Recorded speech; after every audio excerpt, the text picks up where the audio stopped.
Okay, I want to start. First of all, my name is Gregory Barnett. I teach music history at Rice University, and I had a mind to talk, to start at least, on the genre of the symphony, because in the 19th century, with the contributions of Schumann and Brahms, that genre became so all-important to composers, particularly German composers. But it originated as a much humbler form of music. Originally, a symphony, which, just to get the definition out of the way for the quiz, a symphony is an extended multi-movement work for orchestra. Good. Originally, though, the symphony was a kind of fanciful genre term for all kinds of music that was defined by having multiple parts working well together. So the Greek word syn and phonia, together sounding together. It couldn't have been more generic in its description. And not before the 18th century was the symphony even considered necessarily to be an instrumental genre of music.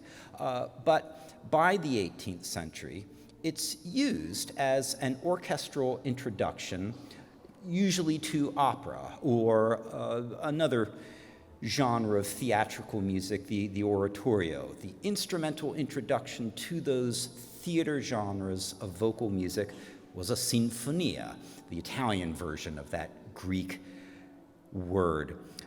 So Vivaldi or Benedetto Marcello wrote sinfonias as these orchestral introductions to theater works. Over the course of the 18th century, and really in the middle decades of the 18th century, the symphony becomes a genre of, let's say, intrinsic interest to composers. Composers begin working on it as an independent genre of music, in part because of European aristocratic establishments that are wealthy enough to keep a standing group of musicians that composers could then experiment with. Now, these standing groups of musicians also included singers because these aristocratic houses had operas, had oratorios, had sacred music, but they also began to acquire enough full-time instrumentalists to afford composers the possibility of experimenting just with a larger and diverse ensemble. And by diverse, I mean diverse instruments. So in the 18th century, what we see is the rise of these standing ensembles for private aristocratic entertainments. And this is the era of Haydn or Mozart. Before them, that is the model that Haydn and Mozart were looking at, was someone like Johann Stamitz, who was associated with the Elector Palatine in Mannheim.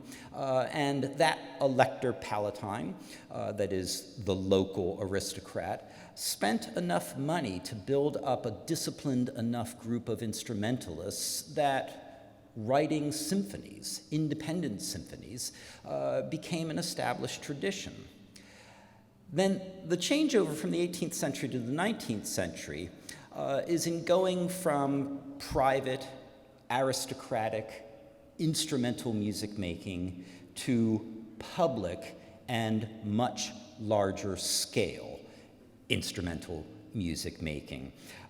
So alongside of a public and larger space for performance was the pressure or the inspiration to write something worthy of a larger audience and a larger performing space, something more profound. So the spirit of the symphony evolves with its changing performance circumstances. And the figures we could associate with that change in the symphony in the first half of the 19th century would be, well, first and foremost, Beethoven. Beethoven, more than any other composer, crystallizes this change in the profundity and simply the size of the symphonic composition. But then following him, Franz Schubert, Hector Berlioz, represent, let's say, worthy continuations of this large-scale and suitably profound genre of musical composition. And this is where Robert Schumann comes into the picture. And I mention Schubert and Hector Berlioz specifically because we know that Schumann was studying those two composers as the most recent and the greatest examples of symphonic composition. But those two composers, Berlioz and Schubert, also set up a problem of the genre, or actually a question. Is the symphony going to be a genre that tells stories, that expresses the extra musical, or is the symphony going to be a musical genre about musical interrelationships themselves? That is, what the composer, let's say, as architect, can build abstractly with musical tones. And that becomes the debate throughout the 19th century. But Schumann and then Brahms are in the throes of this aesthetic debate that specifically is centered on symphonic composition. Now, I'll turn to Schumann, and I want to start with some biography, because you know, well, actually you might not know, because I was told yesterday that because of the storm that smacked our area, we weren't able to publish program books. So you might not have seen a word of the program, the program notes to tonight's concert. No worries, I wrote those program notes that none of you have seen, so I can vouch for them and maybe recollect some of what I was writing, and bring it in here. So you might or might not know that Schumann's first symphony, which is the first piece on the program, is called the Spring Symphony, and that comes from Schumann himself. Now, the inspiration, the spirit of spring, and how that came to be his idea for a symphony. I want to offer you two items out of Schumann's biography that answer that question, at least in part.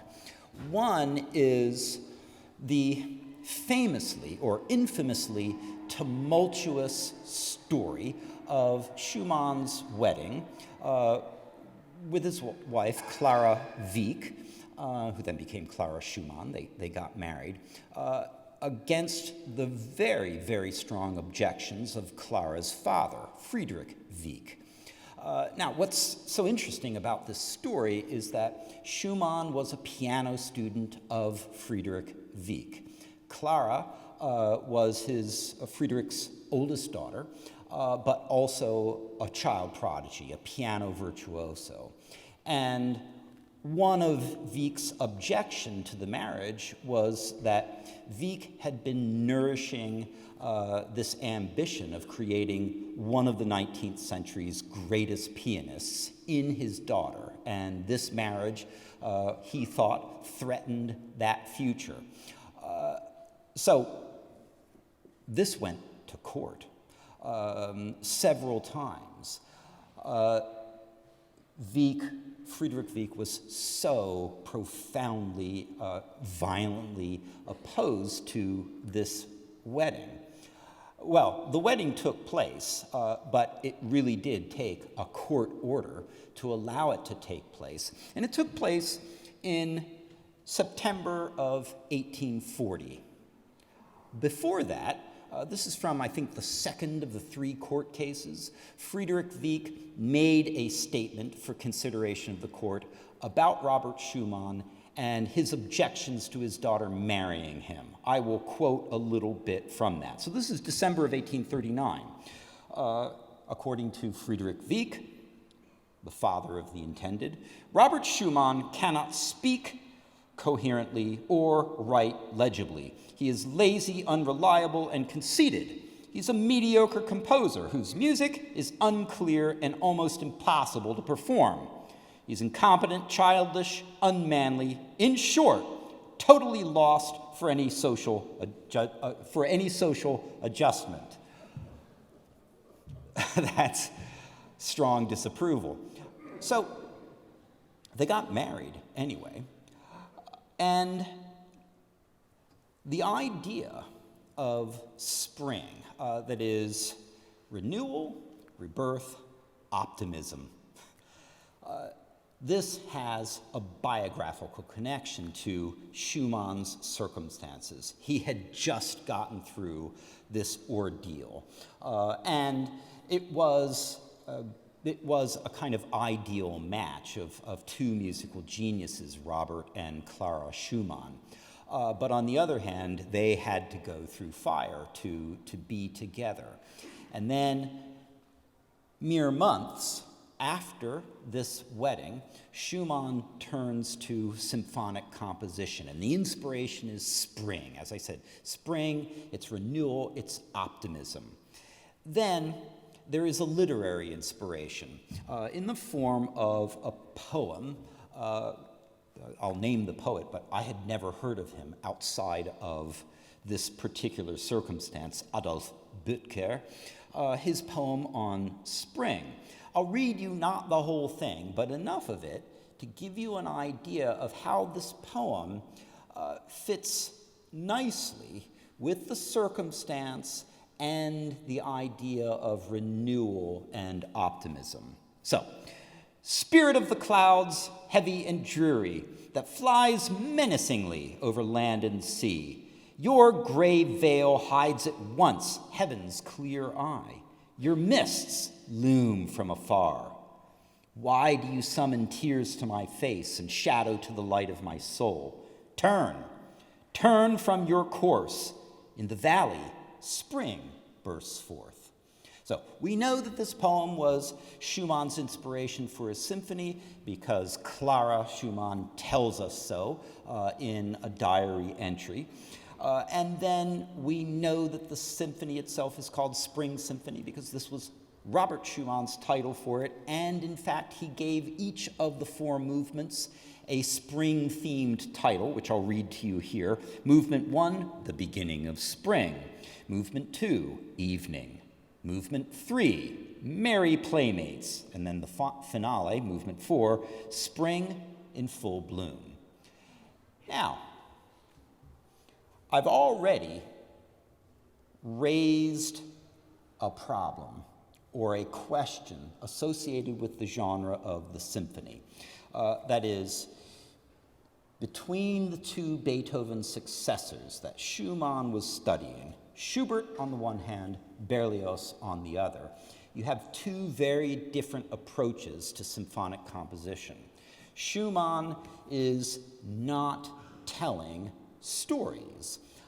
That is, he is not having the symphony movements narrate some kind of extra musical program, whereas Berlioz is doing it in sometimes intensive detail.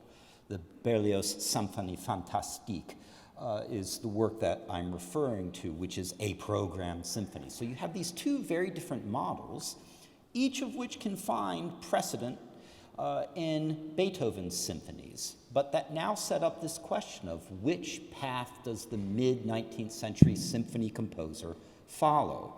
So it would seem that Schumann was following the extra-musical, programmatic path, but that's not really the case.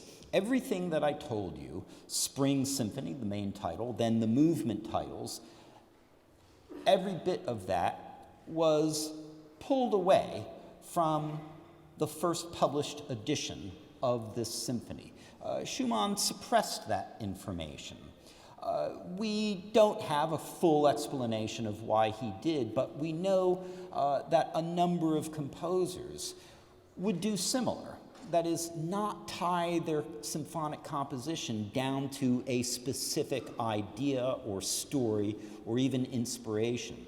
So what remains is this inspiration, a musical response to these very general themes associated with, well, whatever we associate with spring. I've been supplying my own associations of rebirth, renewal, optimism. But the general ethos of spring, composed out in 4 movements, is as programmatic as Schumann would ever get with his symphonies. So now, turning to Brahms, another aspect of the symphony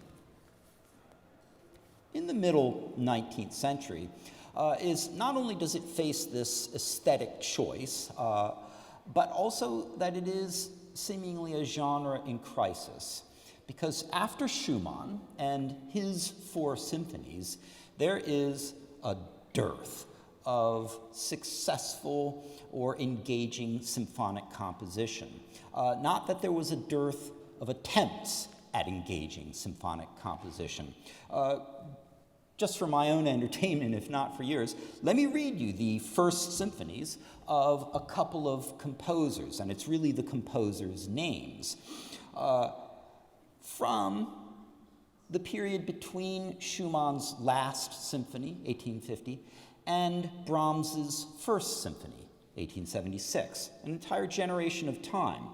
So the names that come up, audience: Hubert Ferdinand Kufferath, Heinrich Esser, Robert Volkmann, Karl Reinecke, August Klughardt, Friedrich Gernsheim. Now, what you're supposed to get out of that, or what I hope you get out of that, is you haven't heard of any of those people. So the idea is that the symphony is in crisis as a genre. Its future is in doubt.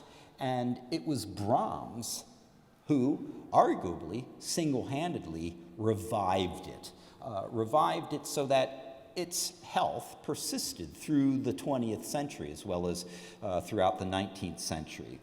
And what's remarkable is decades before Brahms composed a symphony, Schumann, upon meeting Brahms, recognized the young composer's talent.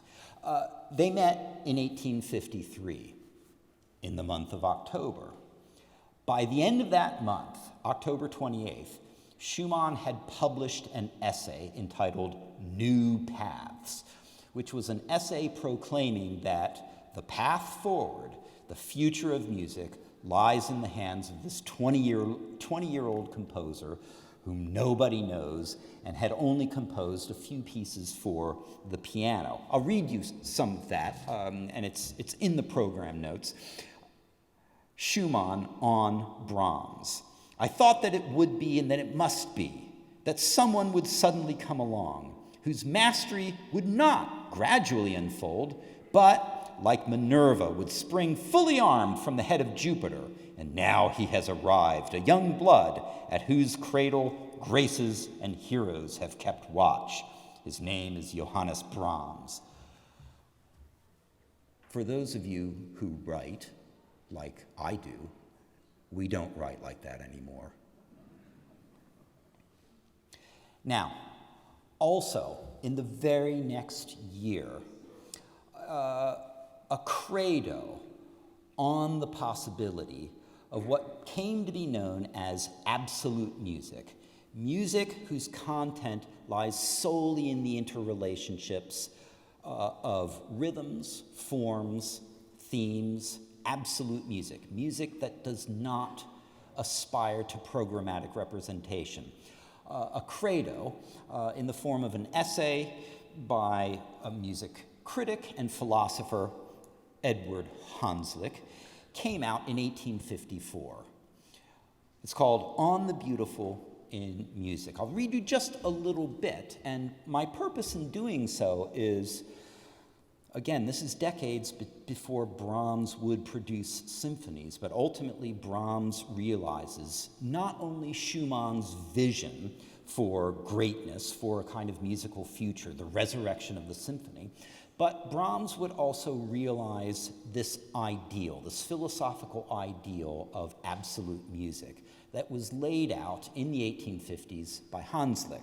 So, Hanslick writes, "The beauty of a composition is specifically musical. That is, none of the other arts can do this kind of beauty. That is, it inheres in the combinations of musical sounds, and it is independent of all foreign, extra-musical notions. By this we mean that the beautiful is not contingent upon, nor in need of any subject introduced from outside, but that it consists wholly of sounds artistically combined." Okay, so the last thing that I'll say is a little bit about the music of Brahms' Fourth Symphony. I mentioned, well, at least two things in the program notes. One is a very detailed observation about the interval of a third. Now, for those of you who aren't musically trained or wish to forget that you were musically trained, what we refer to as an interval is a distance between two pitches. So if I go do, re, mi, that do, mi is a third. There's more than one kind of third. We could go do, re, mi. I'm a bad singer, but. And that's a different kind of third. The two thirds are major and minor. It's a very important interval in our music because it forms the quality of chords that we most rely on. Major and minor chords, major and minor keys, boil down to that essential interval and its two forms, major and minor. So one of the things that I mentioned about Brahms's Fourth Symphony is that it seems an essay in the exploration of the possibilities of that one little interval, starting with just a motif, a descending third, but then grown out to the qualities of different themes that have thirds woven into them. Then the different sections within a movement that are related by keys a third apart. Then by the larger movement plan of the four movements that features thirds. Thirds in two ways, E minor, E major, the minor and the major third, those two qualities of third. But also E minor, C major, two keys a third apart. Now this is very technical, I realize. However, it illustrates Brahms taking very seriously this idea of absolute music, working out the possibilities of strictly musical relationships as understood in the 19th century. But then there's one further feature, which is Brahms composing a symphony that is a piece of music about music or about musical tradition. Specifically the fourth movement, which is a kind of form known as a passacaglia. Passacaglia are variations over a repeating bass line or a repeating chord pattern. That chord pattern is 8 bars long. You can count it out. It's triple meter, 1, 2, 3, 2, 2, 3, all the way up to 8, and then the pattern repeats. The passacaglia. Well, not only is the passacaglia a Baroque-era genre, so we see Brahms celebrating, paying homage to tradition, but also the particular chord pattern and bass line that he uses is taken from Johann Sebastian Bach, from what is likely to have been Bach's earliest cantata from 1707. So this idea of paying homage to musical tradition, to the history of music, through quotation and allusion, is another aspect to absolute music composition. So, for no small reason do we look at Brahms as the exemplar of this philosophical idea in his symphonies. But it was also on Schumann's mind as well. The idea of taking an inspiration, but then allowing the music to speak for itself and conjure up whatever ideas an audience might bring. Let me check the time. Well, I started a bit late, and I am 1 minute over my time. So I had better exit the stage so that the musicians can warm up. Thanks for your attention, and I hope you enjoy the show.